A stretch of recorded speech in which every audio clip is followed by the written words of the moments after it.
사도행전 20장 25절에서 32절 말씀, 우리 말씀 합동하시겠습니다. 보라, 내가 여러분 중에 왕래하며 하나님의 나라를 전파하였으나 이제는 여러분이 다 내 얼굴을 다시 보지 못할 줄 아노라. 그러므로 오늘 여러분에게 증언하거니와 모든 사람의 피에 대하여 내가 깨끗하니 이는 내가 꺼리지 않고 하나님의 뜻을 다 여러분에게 전하였음이라. 여러분은 자기를 위하여 또는 온 양떼를 위하여 삼가라. 성령이 그들 가운데 여러분을 감독자로 삼고 하나님이 자기 피로 사신 교회를 보살피게 하셨느니라. 내가 떠난 후에 사나운 이리가 여러분에게 들어와서 그 양떼를 아끼지 아니하며 또한 여러분 중에서도 제자들을 끌어 자기를 따르게 하려고 어그러진 말을 하는 사람들이 일어난 줄을 내가 아노라. 그러므로 여러분이 일깨어 내가 3년이나 밤낮 쉬지 않고 눈물로 각 사람을 훈계하던 것을 기억하라. 지금 내가 여러분을 주와 및 그 은혜의 말씀에 부탁하노니 그 말씀이 여러분을 능히 든든히 세우사 거룩하게 하심을 입은 모든 자 가운데 기업이 있게 하시리라. 아멘. 우리 32절 말씀 다시 한번 읽어보겠습니다. 지금 내가 여러분을 주와 및 그 은혜의 말씀에 부탁하노니 그 말씀이 여러분을 능히 든든히 세우사 거룩하게 하심을 입은 모든 자 가운데 기업이 있게 하시리라. 아멘. 우리 옆 사람에게 인사하겠습니다. 하나님이 당신을 사랑하십니다. 얼마 전에 한 청년이 저한테 이야기를 하더라고요. 목사님, 왜 제가 예전에 좀 정신 못 차릴 때 기억하시죠? 그래. 그 후로 지금 한 몇 개월이 지났는데요, 그때랑 지금이랑 달라진 게 하나 있는데 뭔지 아십니까? 라고 물어보는 겁니다. 여러분 목회자로서 자기가 정신 못 차릴 때가 있었는데 이제 5개월쯤 지났는데 달라진 게 하나 있다. 그 여러분 기대가 됩니까? 안 됩니까? 여러분? 그래서 뭔데? 라고 물어봤습니다. 그랬더니 하는 말이, 예전에 목사님이 축도할 때는 이랬는데 지금은 팔의 각도가 더 넓어졌어요. 기운이 싹 빠지더라고요. 그러니까 자기가 방황에서 신앙생활 열심히 한 지 몇 개월 동안 달라진 게 뭐냐? 저는 자기 신앙이 달라진 줄 알았더니 목사님의 안수 각도 팔이 달라졌다는 겁니다. 근데 생각하니까 여러분, 네가 그걸 어떻게 봤을까 생각이 들어가지고 나중에 끝나고 물었습니다. 야, 그거 어떻게 봤냐? 안수하는 걸? 제가 1부 예배를 드리는데 2부 예배 때 사역하려고 잠깐 내려올 때 목사님의 팔의 각도가 예전과 달랐다 라고 이야기를 하더라고요. 여러분, 그래서 한마디 했습니다. 나도 피드백 받았다. 여러분, 그게 중요한 게 아니잖아요, 그렇죠?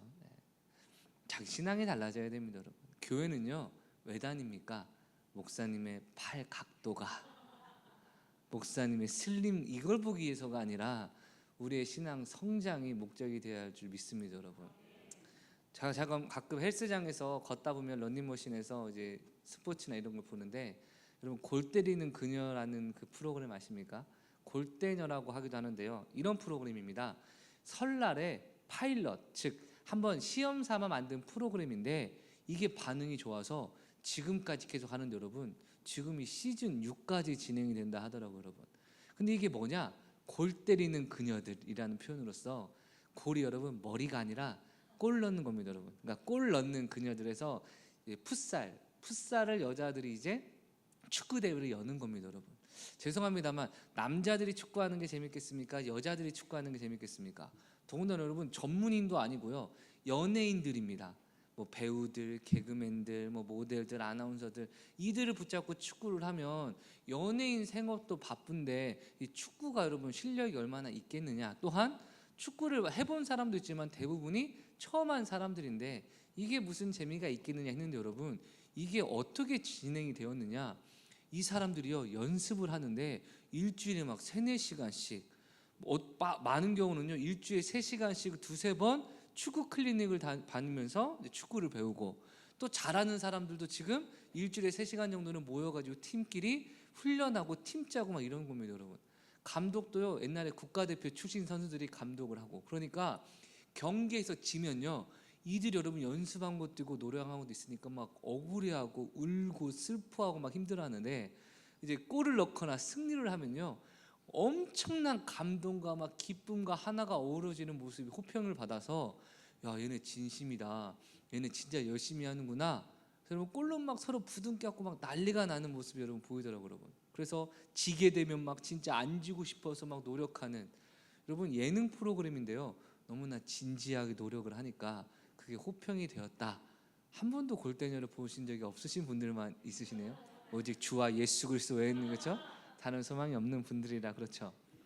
근데 그 모습을 보면서 느끼는 게 뭐냐, 모르겠습니다. 어떤 의도로 그 프로그램을 시작했는지 모르겠지만 이 축구라는 그 운동의 경기의 묘미에 빠지니 모든 사람들이 자신의 시간을 투자하고 우선순위를 바꾸고, 또 그러다 보니까 잘 돼서 인기도 얻고, 정말 여러분 축구가 그냥 모이는 게 아니라 정말 그들의 기쁨이고 즐거움이 되는 모습. 그래서 승리는 꼭 해야 되고 지면 슬퍼하는 그 뭐랄까 열정적인 모습이 아마 많은 사람들에게 인기를 얻은 게 아닌가 싶습니다 여러분. 그러면 세상의 어떤 곳이라도 여러분, 세상의 모든 곳에 다 모였을 때 가장 열정적이고, 승리하면 기뻐하고 패배하면 슬퍼하고 울고 어떻게든지 이기고자 하는 공동체가 있어야 한다면 여러분 그 중에 교회는 절대 빠질 수가 없어야 되지 않습니까? 이긴다는 건 악한 사단을 이긴다는 것이고, 패배한다는 건 사단에게 패배한다는 것인데, 사단에게 패배하는 것이 멀리 봐서는 영원한 천국과 지옥을 결정짓는 지옥의 자리에 끌려가는 것뿐만 아니라 이 세상에서 하나님이 나에게 허락하신 풍성한 삶과 기쁨과 은혜를 놓치게 만드는 것이니 정말 억울해야 될 줄 믿습니다 여러분. 또한 우리가 영적 전쟁에서 승리한다는 것, 오늘도 어쩌면 이 예배 자리에 나오시는 것이 전쟁일 수도 있었고 어려움일 수도 있었겠지만, 이 자리에 나와서 예배 끝나고 난 이후에 영적 전투에서 승리했다, 하나님의 은혜를 받았다, 할렐루야, 이러한 고백이 이루어져야 되는데, 그 이유가 무엇이냐, 하나님의 축복 안에 있어야 우리가 이 땅에서도 풍성한 삶을 누리고 영원한 천국의 축복도 주어지기 때문입니다 여러분.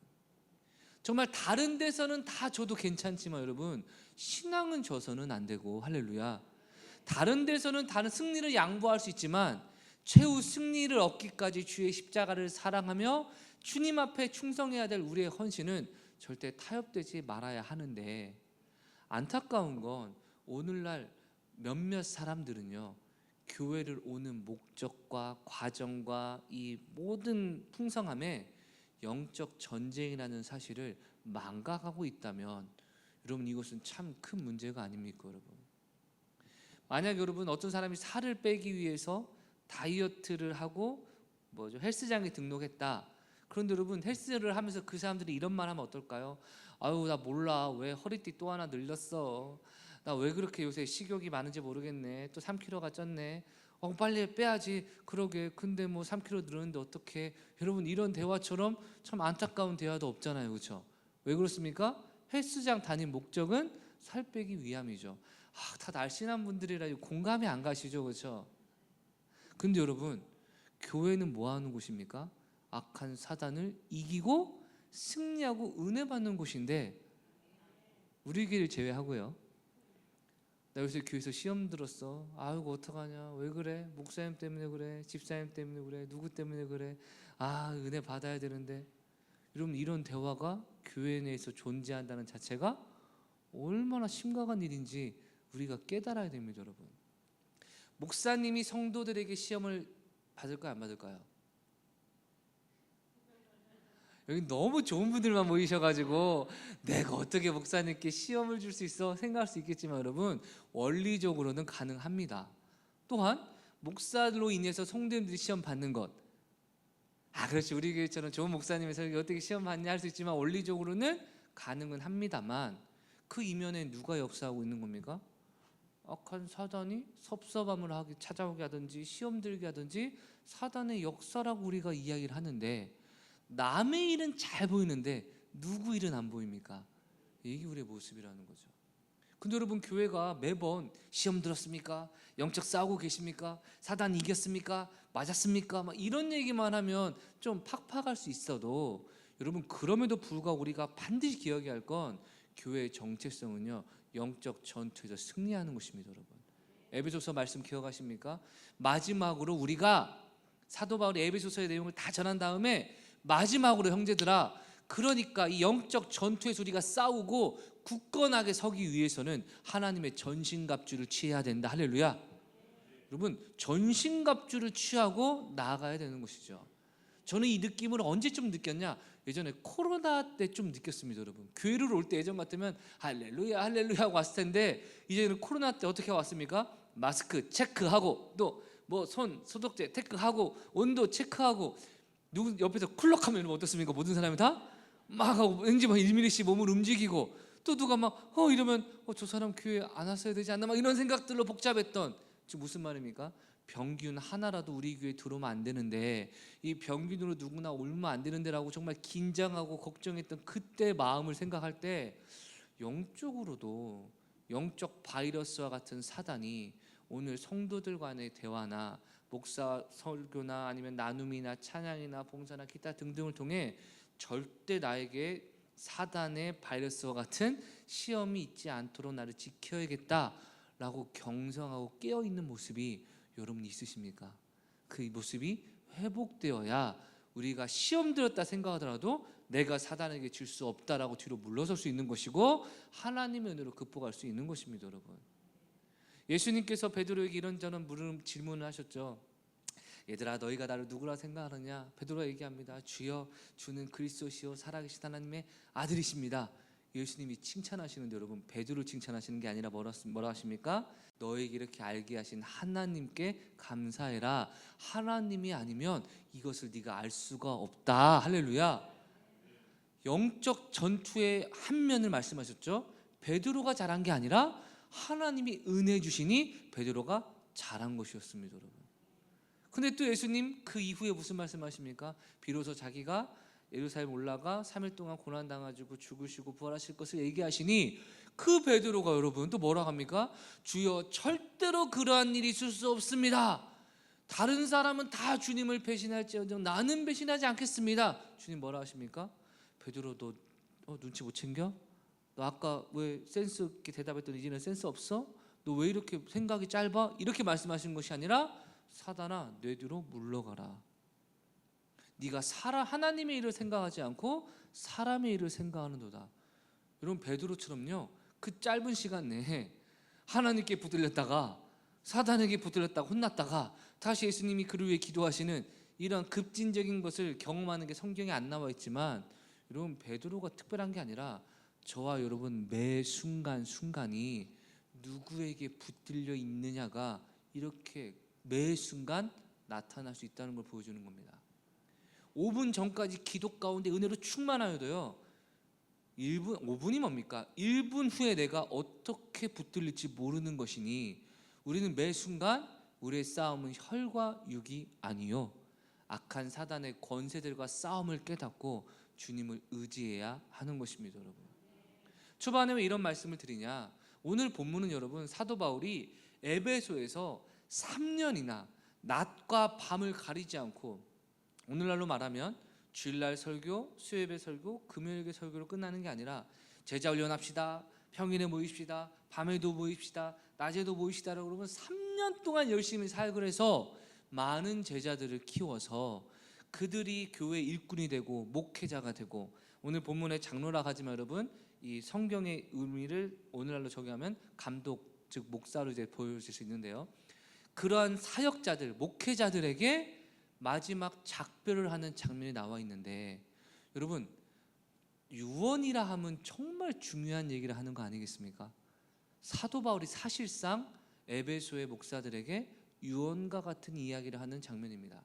물론 이후에 다시 만나긴 하지만 사도 바울은 정말 마지막이라고 생각을 했습니다. 왜냐? 이 전후 문맥을 보시면 2차 여행 3차 여행이 끝나고 나서 하나님께서 사도 바울에게 성령을 통해 하나의 깨달음 주십니다. 예루살렘으로 올라가라. 사도 바울은 지금까지 이제 전도 여행을 하면서 많은 구제헌금을 모아서 예루살렘에 이제 헌금하려 하는데, 성령께서 말씀하시는 게 뭐냐? 구체적으로 어떤 일을 당하는지는 안 알려주셨지만 그곳에 가면 네가 많은 고난과 핍박을 당할 것이다 라는 것을 알려주셨습니다. 그리고 주변의 예언자들과 선지자들도 예루살렘에 올라가지 마세요. 그곳에 가면 당신이 결박되고 감옥에 갇히고 정말 힘들게 됩니다 라고 이야기를 합니다. 그런데 여러분, 사도 바울은요, 아니다, 내게 맡겨진 사명을 위해서는 내 목숨도 아깝지 않다라고 결단을 하고 순교를 각오하고 예루살렘으로 올라가는 길을 가기 전에 에베소의 목사들과 마지막 대화하는 모습인 거죠. 즉 사도 바울에게는 순교하려고 작정하고 예루살렘으로 올라가는 길이었습니다. 여러분, 제자들에게 3년 동안 많은 것을 가르쳤고 교회에서 많은 이야기를 했을 겁니다. 마지막으로 어떤 이야기를 했을까요? 여러분이 만약 목사님이라면 이제 사역했던 많은 사람들과 마지막으로 이야기할 때 좋은 얘기 하겠습니까? 안 좋은 얘기 하겠습니까? 애매한 게 있으면 말하겠습니까? 아니면 놔두자라고 하시겠습니까? 새벽 예배 아닙니다, 여러분. 대답하면 질문하면 대답해 주셔야 됩니다, 여러분. 또는 잘못한 거 반절, 잘하는 거 반절이라면 어떤 걸 얘기해 주고 싶습니까? 잘하는 거, 너 진짜 잘했어. 근데 이게 좀 약한데 좀 나중에 잘할 수 있고, 아니면 그 얘기도 그냥 마지막인데, 그렇죠? 좋은 이미지로 남겨야 되지 않겠습니까, 여러분? 마지막 그 사람의 뒷모습이 아름다워야 다 아름다운 거 아닙니까, 여러분? 9번 잘해도 마지막에 아이씨 하고 여러분, 그러면 여러분 좀 이상해, 이게 우리의 인간적인 마음 아니겠습니까, 여러분?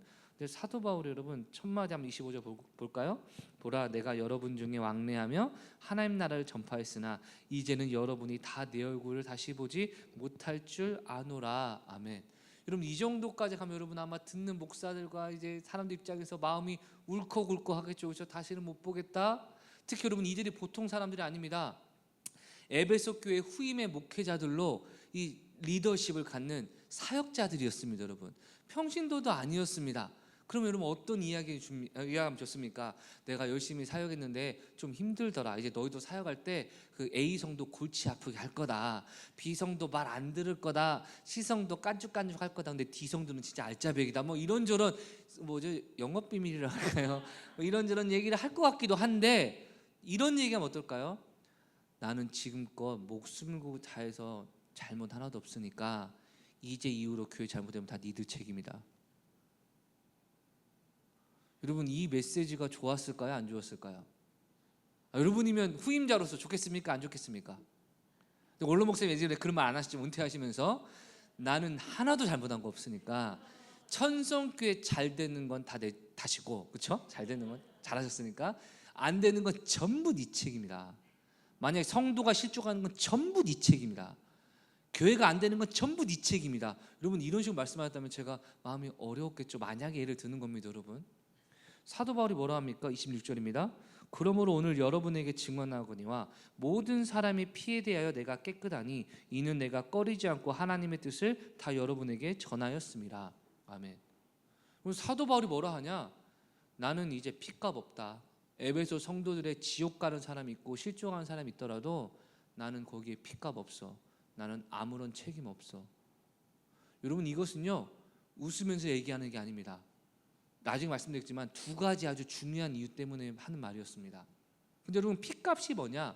에스겔서를 보면 하나님이 에스겔에게 파수꾼의 사명을 말씀하시며, 만약에 누가 잘못하고 있을 때 너 그거 잘못했어, 하나님이 벌 주실 거야, 빨리 회개라고 말을 하면 그 사람이 회개하면 하나님을 통해 한 영혼이 구원된 거지만, 그 사람이 거절하고 설사 지옥 간다 할지라도 파수꾼에게 책임 묻지 않으신다는 겁니다. 그런데 악한 길을 가는데도 그래 그럴 수 있겠지 하고 이해해 줘 버리거나 너 회개해라 라고 말 안 하면 그 사람의 신앙이 망가졌을 때, 지옥 갔을 때 하나님이 그 죽음에 대한 책임을 누구에게 물으신다고요? 사역자에게 물으신다는 겁니다, 여러분. 그래서 여러분, 가까운 사람한테 얘기하는 거랑 셀리더로서 목회자로서 성도에게 얘기하는 건 여러분 차원이 다릅니다. 이 사람과의 관계가 틀어질 걸 각오하고서라도 하나님 말씀 때문에 그대로 전하는 겁니다. 물론 내 생각을 전하는 건 문제가 있겠지만 말씀을 전하는 것을 얘기하는 것이죠. 그러니까 여러분, 이 얘기를 하는 이유가 뭐냐? 첫 번째는요, 에베소 교회 이 목회자들로 하여금 책임 회피를 완전히 차단하는 거였습니다. 여러분, 제가 예를 들어 목회를 할 때 힘들었을 때 내가 왜 이렇게 힘들지? 예를 드는 겁니다. 여러분, 전혀 사실 아닙니다. 이 강대상도 바꾸고 싶은데 이게 왜 여기 있었지? 누구 때문에 이거 누가 샀지? 여러분, 누가 샀을까요? 원로 목사님이 결정을 샀을 겁니다. 여러분, 내가 설교를 못하는 건 이 강대상 때문에 못하는 건데, 그럼 누구 탓입니까? 원로 목사님. 그렇죠. 제가 막 성도님들이 막 신방을 하는데 은혜를 잘 못 받으십니다. 왜 그럴까? 나는 잘못한 게 없는데. 이전에 누구에게 설교 많이 들으셨을까? 원로 목사님 설교 많이 들었는가? 원로 목사님 탓이구나. 이렇게 하면 여러분, 목회자가 아주 죄송합니다만 개판되지 않겠습니까? 여러분, 사도 바울이 얘기하는 겁니다. 너희가 이후의 영혼들을 책임질 것인데 내 탓하지 말고 너희가 책임을 가지고 하나님의 사역을 감당하라고 말하는 것입니다. 여러분, 두 가지 의미가 있습니다. 첫 번째, 사도 바울의 사역이요 늘 공격당했기 때문에 하나님이 성령을 통해 깨닫게 하셔서 이후에 에베소 교회 변질의 내용을 알려주셨는데, 그건 사도 바울의 책임이 아니라 그들의 문제라는 것을 알려주신 것이고, 또한 에베소 이 목회자들에게 있어서는 이후에 교회에 거짓 교사가 들어오고 심지어 그들 가운데서도 거짓 교사가 생겨났는데, 이건 사도 바울의 책임이 아니라 본인들 책임이라는 걸 분명하게 알게 하기 위함이었습니다. 여러분, 교회가 어떤 것으로 설명합니까? 이후에 보실까요? 28절, 여러분은 자기를 위하여 또는 온 양떼를 위하여 삼가라.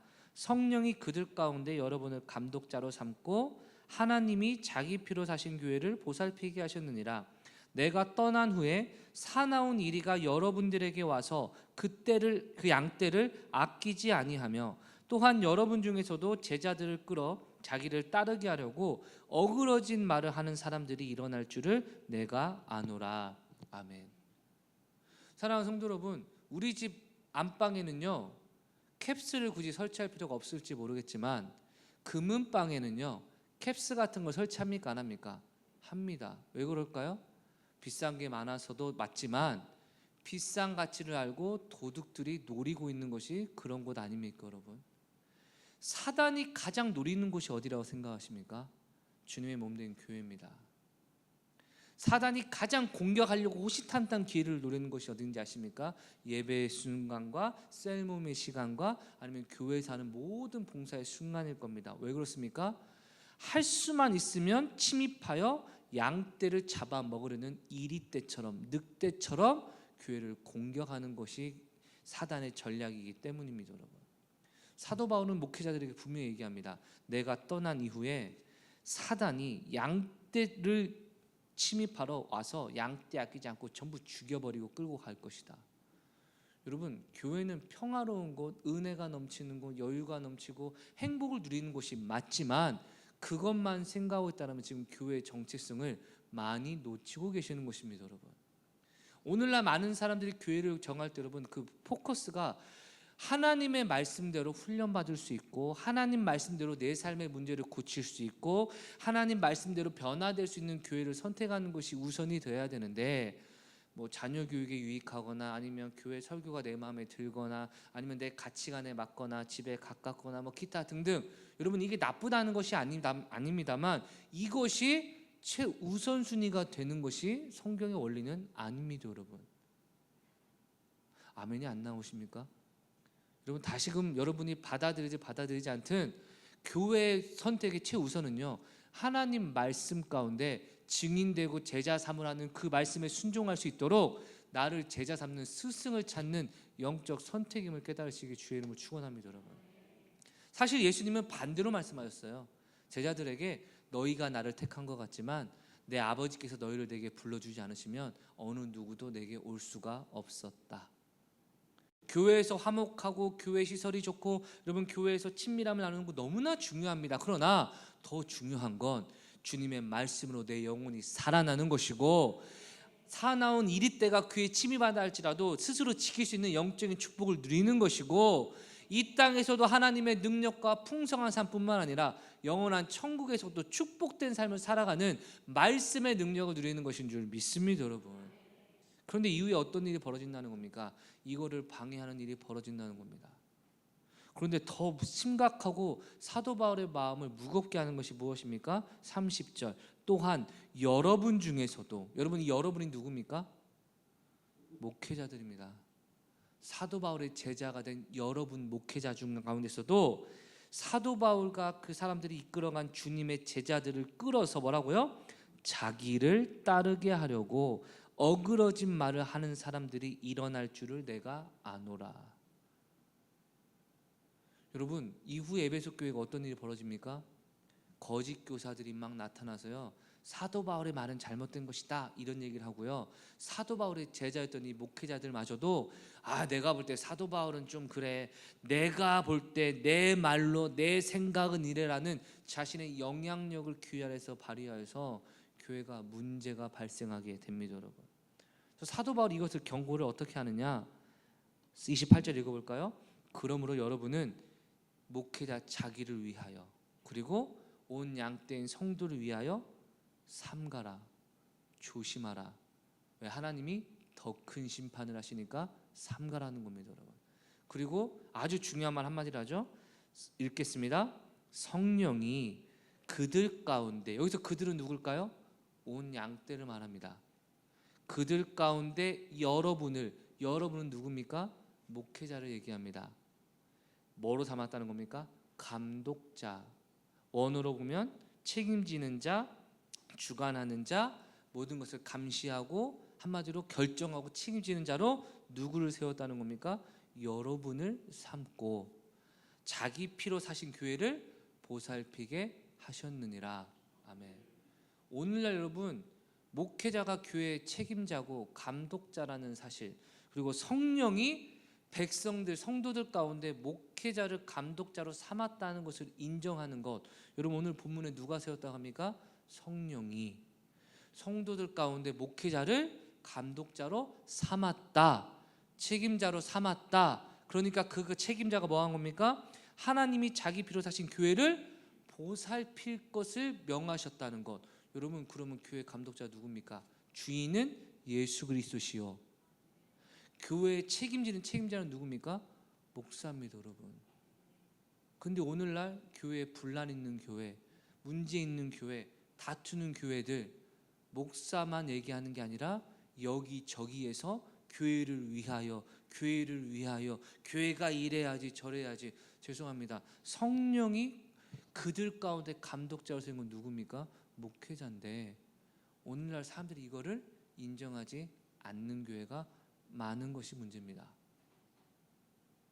목사님 마음에 들면 청빙하고 마음에 안 들면 목사님 바꾼다. 여러분, 상상할 수 없는 본문의 내용으로 보면 감독자를 누가 여러분 바꿉니까? 그럼 물어봅니다. 선수가 감독을 바꿉니까? 근데 오늘날 이런 일이 비일비재하게 됩니다. 그러니까 목회자가 성도들을 두려워하고 하나님 말씀을 못 전하는 일이 벌어집니다. 사도 바울이 모든 사람의 피에 깨끗하다 말했죠, 여러분. 근데 그 이유를 뭐라고 합니까? 27절 읽겠습니다. 이는 내가 꺼리지 않고 하나님의 뜻을 다 여러분에게 전하였음이라. 아멘.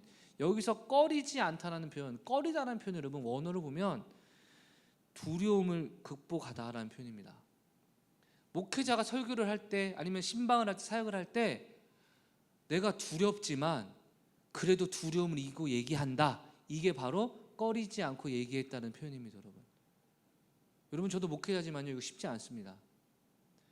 죄송합니다. 목회자가 여러분 사람을 많이 대해보니까 또 성도님들의 상태도 아니까 이 얘기하면 기분 나빠하고, 이 얘기하면 실족하고, 이 얘기하면 싫어하고, 이 얘기하면 째려보고. 예를 들어서요, 이 얘기하면 교회 안 나오실 것 같은 거 알겠습니까? 모르겠습니까? 근데 왜 얘기할까요? 갈라디아서 1장 10절 읽어보겠습니다. 이제 내가 사람들에게 좋게 하랴 하나님께 좋게 하랴 사람들에게 기쁨을 구하랴 내가 지금까지 사람의 기쁨을 구하였다면 그리스도의 종이 아니니라. 아멘. 사실 목회자가요, 누울 자리 보고 다리 뻗는다고요 불편한 얘기요 안 합니다. 안 받을 것 같으면 안 합니다, 여러분. 근데 받을 만한 믿음이거나 받아야 되는 상황이 돼서 문제를 해결해야 되는 상황이 되면 얘기할 때가 있습니다, 여러분. 근데 많은 경우 상처받습니다. 이해는 갑니다. 제가 여러분 이 손 수술했잖아요, 여러분. 처음에 의사 선생님이 얘기했습니다. 이거 수술할 수도 있고 안 할 수도 있습니다. 아, 수술 안 하면 좋겠는데요. 그러게요. 그 다음에 갔습니다. 엑스레이를 보니까 MRI를 보니까 수술을 해야 됩니다. 그때 제가 먼저 제일 무슨 말 하는지 아십니까, 여러분? 아시면 아시겠지만 그럼 흉터 남나요? 아직도 그분의 표정과 말투가 기억납니다. 아니, 지금 40살이 넘었는데 이 흉터가 뭐가 중요하다고. 티도 안 나요. 저를 아주 업신여기면서 얘기했습니다. 근데 흉터가 지금도 살짝 남는데, 여러분. 초반에 제가 어디 수술한 게 별로 없어가지고. 근데 여러분, 의사 입장에서 뭡니까? 아니, 수술해가지고 지금 조직을 긁어내고 뭔가 붙이고 채우고 해서 낫는 게 우선인데 상처 나면 아파요, 싫어요 이러고 있으니까 답답해하는 거겠죠, 여러분. 영적인 수술을 앞두고 있는 여러분은 어떠한 마음이십니까?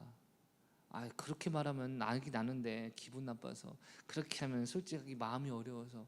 여러분, 나중에 리딩 리허설을 통해 성경 읽고 계시지만 서신서를 한번 이게 쭉 보세요. 사도 바울이 인기가 많았나 적었나. 사도 바울이 이런 얘기합니다. 야, 옛날에는 너희들이 나한테 눈이라도 빼줄게요 라고 했었지 않느냐. 지금 어떻다는 겁니까? 아니라는 겁니다. 또 야, 나한테 자꾸 이렇게 좁냐고 하지 말고 네 마음을 좀 넓혀봐. 고린도서 보면 그런 얘기도 나옵니다. 또 내가 멀리서는 세게 말하고 가까이 있으면 아무것도 못하는 쫄보라고 얘기하는데, 그럼 내가 이번에 가서 가만히 있나 봐. 이번에는 내가 하나님의 사도로서의 능력을 보여주겠다. 협박도 합니다. 여러분, 인기가 많았을까요? 적었을까요? 인기가 없었습니다, 여러분. 엄청나게 욕먹었습니다. 얼마나 인기가 없었냐면 사역자들 사이에서도 사도 바울 감옥 들어갔어? 아싸, 그럼 내가 이번 기회에 전도 열심히 해가지고 사도 바울 제껴버려야겠다. 빌립보 감옥에 있을 때 그런 일까지 벌어집니다. 인기가 너무 없었습니다. 왜 그럴까요? 사람에게 좋게 하랴? 하나님께 좋게 하랴? 아니야, 난 하나님의 기쁨을 좋게 하기 위해서 하는 거지, 내가 사람의 기쁨을 구하면 나는 하나님의 종이 아니다. 그리고 거리낌 없이 하나님 말씀을 전하니 사람들이 싫어했지만, 그럼에도 그 이유는 무엇입니까? 그 영혼들을 살리고 그 영혼들이 회복하고 변화되고 풍성한 삶을 누려야 되기 때문입니다, 여러분. 암 환자가 있다면 빨리 수술해서 암을 제거해야 되지 않겠습니까? 그런데 칼로 째면 상처 남아서 싫어하니까 내가 말을 못하겠다? 여러분, 의사로서 자격이 미달인 것처럼, 아니 목사님 근데 그냥 그 사람이 언젠가 은혜 받고 변화되지 않겠습니까? 그냥 냅두세요. 여러분, 앞서 말씀드렸지만 신앙은 영적 전쟁입니다. 내가 주님의 손에 붙들리면요, 전리품으로 하나님이 축복을 주시고, 내가 사단에게 패배하면요, 전리품으로 하나님 주신 축복을 싹 다 사단에게 뺏겨버리는 영적 전쟁터인데, 계속 고통받는 모습을 보면서, 아니 역설적으로 고통받아도 좋습니다라고 하면 말을 안 하겠는데, 고통받아서 힘듭니다라고 상담이 시작이 되니 문제를 고쳐주기에 하나님 말씀 전할 때가 많지 않겠습니까? 이것은 여러분, 오늘 이 시간은 목회를 변론하고 목사가 이렇다고 말하는 것이 아니라, 지금 이 교회의 본질이 무엇이냐, 사나운 이리 때가 언제든지 교회를 침입하여서 양떼를 아끼지 않고, 심지어 목회자마저도 변질되어서 내 말 좀 들어, 내 말 좀 들어, 내 말 좀 들어라고 성도를 사적으로 자기의 사람을 이끄는 일이 교회 안에서 벌어진다고 경고하는데, 여러분, 주의는 호소합니다. 우리 교회도 이러한 위협이 없겠습니까? 있습니다. 우리가 싸워 이겨야 되는 겁니다, 여러분. 저도 목회자로서요, 참 경계하는 게 뭐냐, 자기를 따르게 하려고 어그러진 말을 하는 사람들이라는 표현이 너무나 저는 와닿습니다. 성경 말씀을 전하는 게 아니라 내 말이 맞다니까, 내 말이 맞다니까, 나는 그렇게 생각한다니까, 나는 그렇게 생각한다니까. 여러분, 이 말을 목회자가 하는 순간 목회자의 자격 자체가 사라지게 되는 겁니다, 여러분. 저는 종종 이단이나 이런 교회들을 볼 때 너무나 울분이 터지고 화나는 건, 순수한 성도님들이 목사님이 말이니까, 목사님 말이니까 하나님 뜻으로 생각하겠죠 라고 말하는 것이 너무나 안타깝습니다. 여러분, 다시 말씀드리지만 목사가 하나님 말씀을 하지 않는 말은 여러분 안 들으셔도 상관없습니다. 저 단발 좋아합니다. 오늘부터 전부 단발로 하실 겁니까? 들을 필요가 없습니다. 너무 없다고 하지 마시고 꼭 들을 필요는 없지만 그래도 한 번쯤 유념을 하게 이러시면 감사한데 없습니다 이러시면 제가 좀 마음이 좀 그러잖아요, 그렇죠? 그럼에도 제 마음이 그럼에도 없습니다. 그런데 하나님 말씀이 이렇게 하라 하시니 이렇게 하셔야 돼요. 하나님 말씀 저렇게 하시니 저렇게 하셔야죠. 말씀으로 토론이 벌어지는 건 언제든지 환영입니다만 아이고 그게 말이 돼? 내 말 들어, 내 말 들어. 여러분, 목사가 이러는 순간 자기 말을 따르게 하려고 어그러진 말을 하는 사람들 얼마나 교회 많이 벌어집니까? 우리 교회 맨날 전도하러 맨날 전도가 신앙이 전부냐? 아니 여러분, 그 말이 예수님이 승천하시면 하는 말이 전도하라 했는데, 야 기도가 전부냐? 아니 예수님이 기도하라 하셨는데. 여러분, 자신의 말에 대한 책임을 지셔야 됩니다. 그래서 교회 내에서 성도님들도 잘 기억하실 게, 가정이든 직장이든 어디든 신앙에 대해서 내가 말하니까 내 말이라고 말하는 사람이 많을수록 역설적으로 어떻게 해야 되라고 사람들이 나한테 물어본다면 여러분 진짜 조심하셔야 됩니다. 왜냐? 그들이 나한테 물어보는 이유는요, 내 말이 맞기 때문에와 내가 그들에게 말을 많이 하기 때문에가 동시에 이루어지는데, 내 말이 아닌 하나님의 말씀을 이루어져야 돼요. 할렐루야. 하나님의 말씀을 이룰 때 지금까지 맞았다면 앞으로도 맞아야 되기 때문에 우리는 신중하게 말을 해야 될 줄 믿습니다, 여러분. 그래서 어떻게 신중하게 말하냐? 첫 번째, 교회 내에서는 여러분, 교회 감독자가 목회자라는 사실을 절대 잊으시면 안 됩니다. 우리 교회는 말이야, 목사님 왜 그런지 모르겠네. 왜 그런지 모르죠. 성령께서 세우신 목회자가 성령과 이끌어가는 교회죠. 그러나 사실 그런 일보다는 대부분 합리적으로 일을 진행하지 않습니까? 여러분 어떠십니까? 제가 이제 사역한 지가 이제 3년째가 되어 가는데 참 비합리적으로 일을 합니까? 아니면 그러다 합리적으로 하려고 합니까? 반응이 모르시겠습니까? 같이 일해본 적이 없으니까. 예. 웬만하면 여러분 의견 반영하려고 하잖아요, 그렇죠? 그렇죠? 예. 그럼에도 성경 있는 건 아닌 겁니다, 여러분. 맞습니까? 예. 교회 감독자로 세운 것을 인정해야, 자녀가 아버지의 권위와 어머니의 권위를 인정해야 가정이 평안하듯 교회는 목회자의 권위를 인정할 때 평안합니다, 여러분. 그래서 제 아들이 저한테 자주 한 말 있습니다. 아빠, 지훈아 빨리 밥 먹어. 아빠는 왜 밥 안 먹으면서 저한테 밥 먹으라고 그래요? 아빠는 안 하면서 왜 나한테 하라고 그래요? 난 밥 먹고 왔어. 아이가 볼 때는요, 아빠도 저랑 똑같이 해야 되는 겁니다. 여러분, 어린이는 그렇습니다. 나랑 똑같이 해야지. 아닙니다. 여러분, 성장할수록 아버지니까 존중하는 거 아니겠습니까, 여러분? 두 번째로는요, 32절 말씀에 올립니다. 지금까지 내가 여러분을 주와 및 그의 은혜의 말씀에 부탁하노니 그 말씀이 여러분을 능히 든든히 세우사 거룩하게 하심을 입은 모든 자 가운데 기업이 있게 하시리라. 아멘. 저는 이 구절이요, 제에게 있어서는 2024년을 사는 대한민국의 성도들을 위하여 하나님이 특별하게 예비하신 구절이라고 생각합니다. 왜냐? 우리를 든든히 세우고 거룩하게 한 부름받은 모든 자에게 풍성한 기업과 상급이 있게 하셨다는 것, 여러분 이거면 됩니까? 안 됩니까? 되는 겁니다. 왜?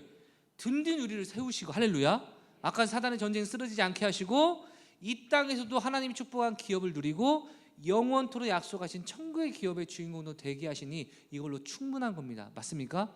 그럼 여러분, 기도가 어디 있습니까? 기도 없습니다. 주님과 은혜의 말씀에 부탁하노니라고 얘기하고 있습니다. 목사님, 기도 중요한데 무시하십니까? 아닙니다, 여러분. 쉽게 설명드리겠습니다. 여러분이 책을 읽으시는데 여러분이 읽어야 될 내용은 뭡니까? 책입니다, 그렇죠? 근데 이게 안 보입니다. 그럼 내가 안경을 쓰면 안경이 뭡니까? 잘 볼 수 있도록 해주는 거죠, 그렇죠? 기도는 안경입니다. 하나님의 말씀이 우리의 기준입니다. 근데 때때로 사람들이 기준을 무시하고 안경이 있기 때문에 내가 말하는 게 맞다고, 내가 느끼는 게 맞다고 주장합니다. 목사님, 그거 아닙니다. 왜요? 제가 기도해서 응답받았거든요. 예? 성경에 그런 게 어디 있죠? 성경에는 없지만 하나님 확실히 말씀하셨다니까요. 이거 어떻게 해요? 지금까지 확실하게 응답하셨다니까요. 여러분 이게 자기 말로 어그러진 말을 하나씩 나오는 겁니다.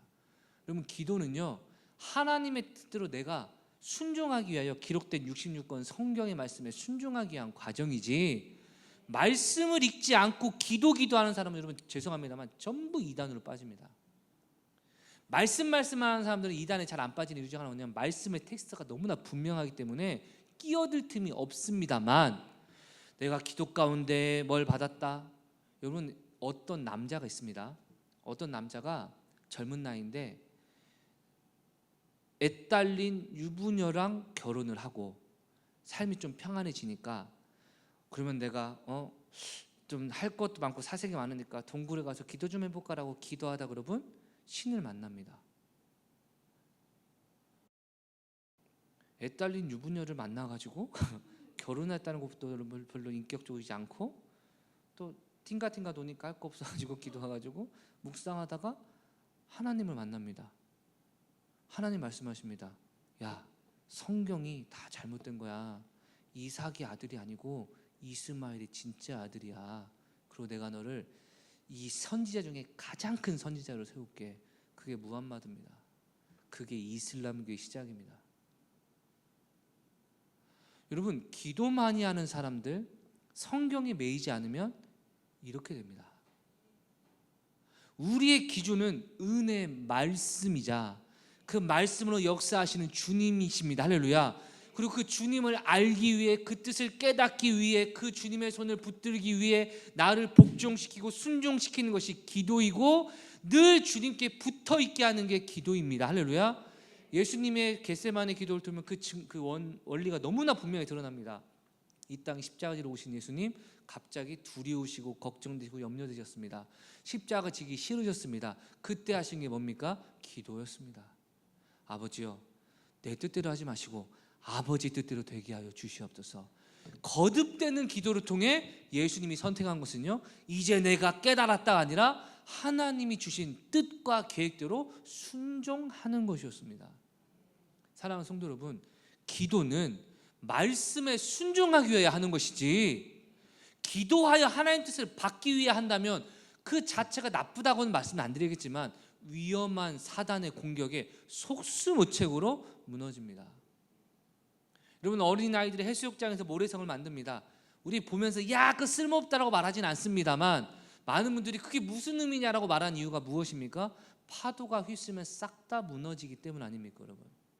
기도 중심의 삶, 여기서 말씀을 배제하는 걸 얘기하는 겁니다. 오해 없으시기 바랍니다. 말씀과 기도는 함께 가야 됩니다. 할렐루야. 말씀 중심이 아닌 개인의 느낌과 경험과 생각을 가진 사람이 기도 중심으로 가면 여러분 그때부터 어그러진 말을 시작합니다. 실제로 에베소도 그랬고 오늘날도 그렇습니다. 오직 은혜의 말씀만 우리를 든든히 세우는 것입니다. 기도하지 말라는 게 아닙니다. 기도해야 말씀이, 설교가 나에게 주시는 말씀이고, 그렇게 해야 되는구가 아니라 그렇게 하지 않으면 안 되는구나라는 절박한 마음과 순종할 수 있는 힘을 주셔서 주님께로 나아갈 수 있도록 하는 것이죠. 여러분, 말씀을 마무리하겠습니다. 여러분 교회는요, 은혜의 공동체, 사랑의 공동체, 희망의 공동체가 맞지만 그것을 이루기 위해서는 악한 사단과 싸우는 영적 전투하는 공동체임을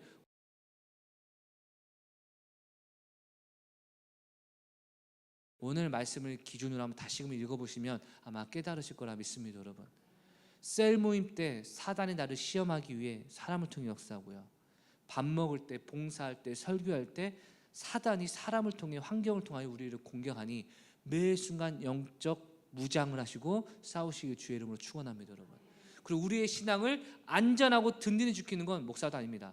목사는 하나님의 은혜의 말씀만 전달하는 스피커일 뿐, 그러나 스피커인 목사의 말이 성경의 말이면 하나님의 음성으로 받고 순종하는 것이고, 성경이 없는 내용이라면 듣지 않으시길 주의 이름으로 축원합니다. 설사 제가 어느 순간 아이고 그래도 좀 있잖아요 하더라도 여러분, 목사님 설교와 다른 얘기 하시네요. 저는 그 말씀 못 받아들이겠습니다. 차라리 성경에서 증거를 갖고 오십시오.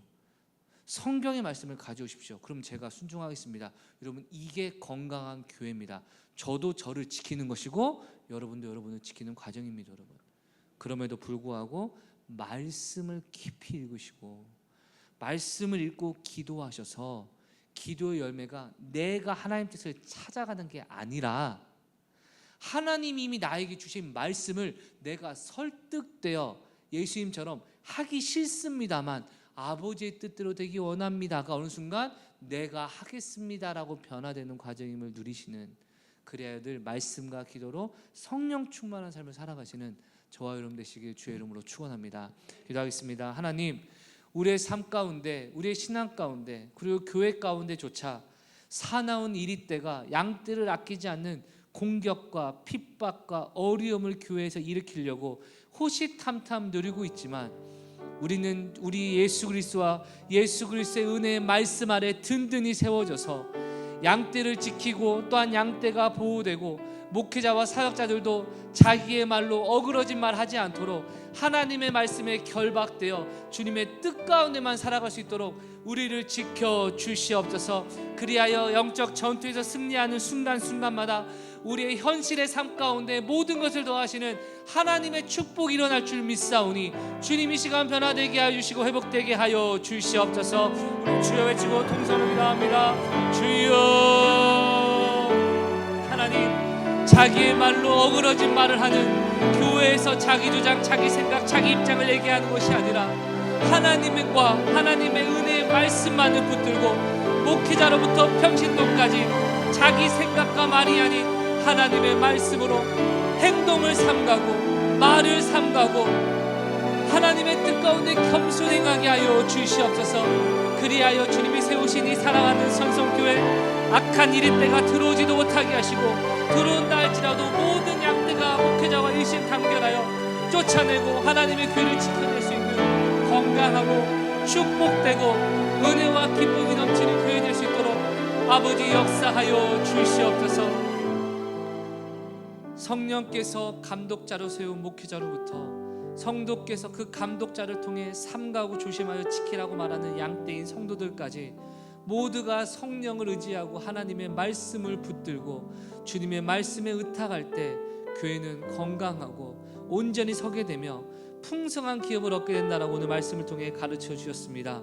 하나님, 이대로 살아가게 하여 주시옵소서. 나의 생각, 나의 입장, 나의 관점이 아닌 오직 주님의 말씀대로만 살아가게 하시고 주님의 말씀에 분명하게 언급되지 않은 이야기라면 모두가 함께 서로를 배려하고 의견을 나누고 합력하여 선을 이루며 모두가 덕이 되고 유익이 있을 그때까지 자기의 주장을 강요하는 것이 아니라 겸손하게 남의 주장을 더 낮게 여기고 배려하고 사랑하는 정말 믿음과 하나 되는 공동체 될 수 있도록 우리를 축복하여 주시옵소서.